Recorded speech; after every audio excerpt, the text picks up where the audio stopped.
editor of the Los Angeles Times in our LA offices, and I'm joined in London by Bill Plaschke, our lead columnist, Olympic Bureau Chief John Sherla, and sports writer Lisa Dillman. We've got plenty to talk about today. Bill, welcome. Let's start right off with women's soccer.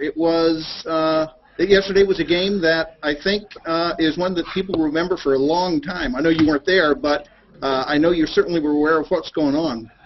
Lucky. I mean, I don't know if it was a great game, but it was a survival game. The Americans, won the game. They should have won by a lot bigger margin. They got lucky at the end with the Morgan's header, great vertical leap on that. But I don't think any USA soccer fan should take any heart in that game at all, because Canada's never beaten us. Remember, this ain't hockey. It's soccer. And we should have wiped them out. To me, this doesn't bode well for the USA going in Japan. Well, I don't think the U.S. defense was very good yesterday, and with Christine Sinclair scoring 3 goals. But the U.S. did showed an awful lot of heart coming back from 1-goal deficits 3 times. Mike, so how much heart did they show in falling behind 3 times by 1 goal to a team that's 3 and 22?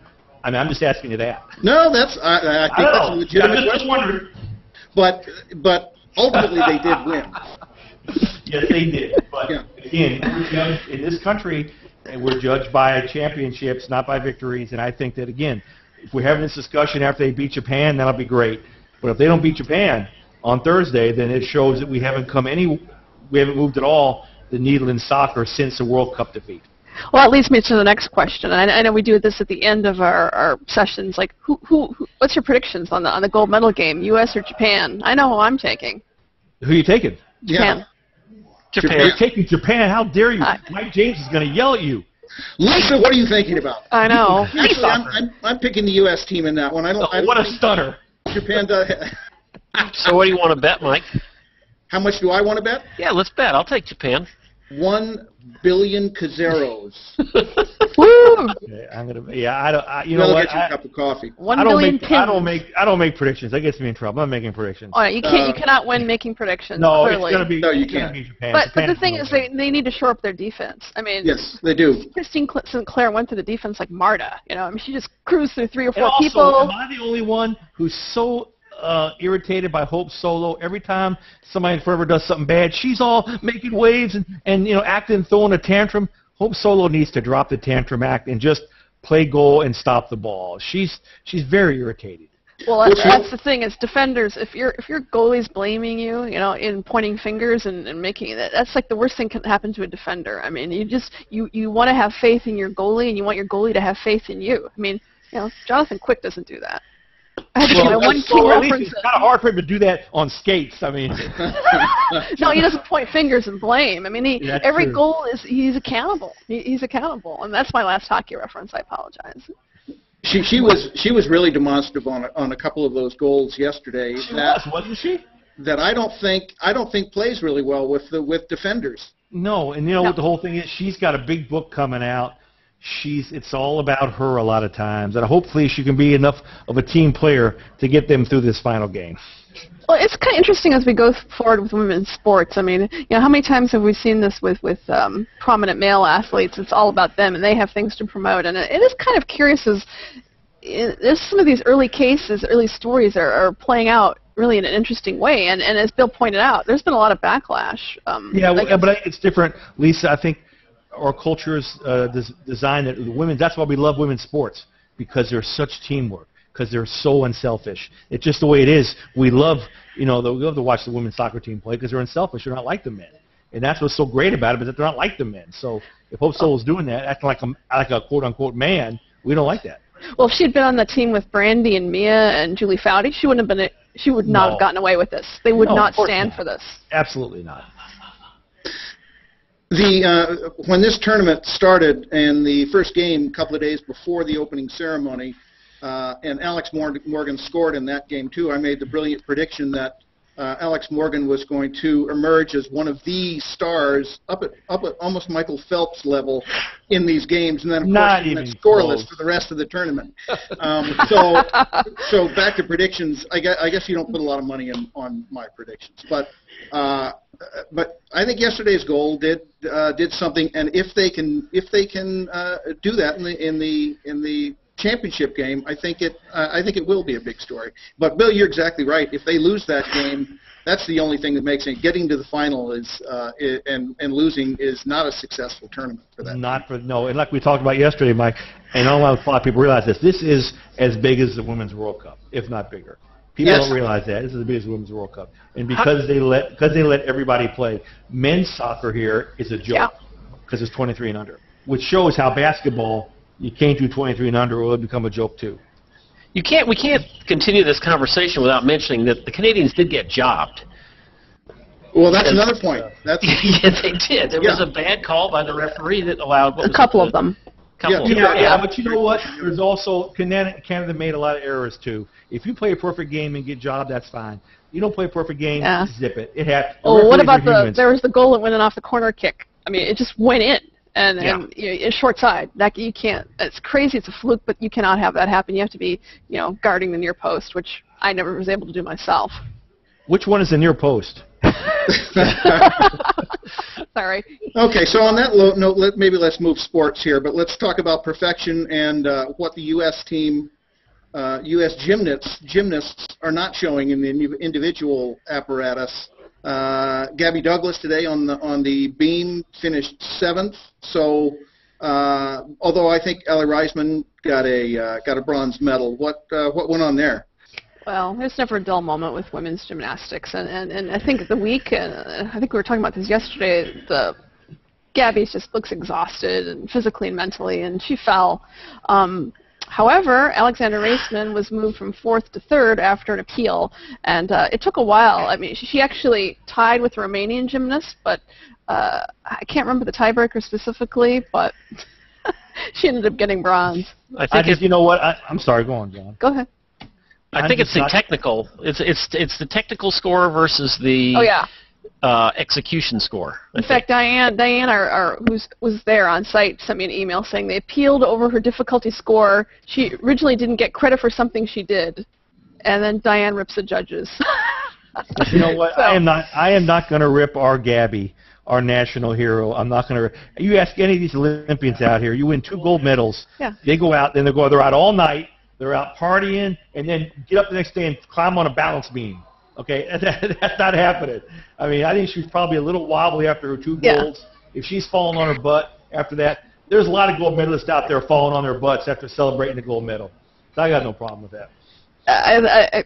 Anybody who can get up and do anything on a balance beam. Well, this is my point. Lisa, I've made this point. Of all the things here, that's the one thing that I cannot do that most people cannot do, and that's the balance beam. I mean, I can jump, I can run a little bit, I can swim a lap. I cannot even get on that balance beam. Bill, can you still jump? Try, Bill, though. Huh? We'd love to see you try. I'm just trying to get up there. Just try to stand on that for a second. If you can swing it, that might make really good video. We can took the words out of my mouth. Yeah, I want to see him show jump. I'd have to wear full body armor, including a cup, if I'm going to get up there. Woohoo! Okay, let's go to track and field. Usain Bolt ran a qualifying heat in the 200 this morning. Finished first in his heat.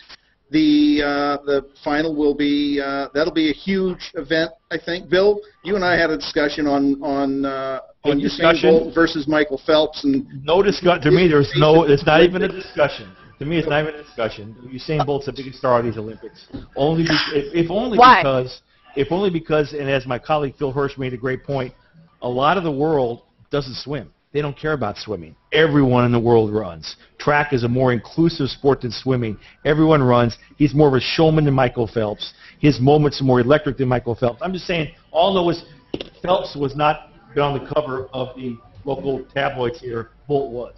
And Bolt's not from England. I think that worldwide, he's the star of these Olympics. Because that's just what he does. He's a showman, and because of the sport he runs. If you want to argue with me, I'll certainly parry your arguments. I think you can make a very good argument that he is certainly the face of the games. Michael Phelps, I think, is has certainly made a decent argument there, and there are people making a decent argument that Gabby Douglas may be. She's the first African American to win a gymnastics all around, and she'll certainly have a very successful career between now and Rio, and I would imagine very lucrative one. Here, let me ask you this, Mike: who won the all-around gold in Beijing? Oh, good grief! I can't tell you who won the World Series a year. It was an American, right? It was an American. Oh, Nastia, yeah, Lucan, right? Yeah, and see, my point is that Gabby Douglas is big now. I don't think we embrace gymnasts the way we do swimmers in our country. I just don't think we do. I think because we're uncomfortable with that they all look like they're 10-year-old girls. And, they all look so they're tiny. And I just think the general public doesn't embrace them. Now, Gabby may be different because of her great smile and they're great athletes. But I just don't think America embraces them. And again, we had a gold medal all around 4 years ago, and nobody remembers her. But to be honest, we don't embrace track. We don't embrace swimming either. We jump on these sports because they're so interesting. We love Michael Phelps. Phelps has a Subway commercial. We love that. I don't see the gymnasts having a lot of Michael Phelps stories out of Olympic time. But anyway. It's a good topic, but you may be writing about Lolo Jones in the 100 hurdles today. She's like a drama queen of the Olympics. Yeah, I mean she fell in Beijing and cried on the hurdles and should have won it. And now she's back, and she probably is not that good anymore. But she's really taken the media by storm. 1 minute she's saying she's a virgin. I don't know, she's 27 or 28. The next minute she's posing nude in ESPN magazine. So it's hard to understand what's going on with her, and she's taking some criticism for that.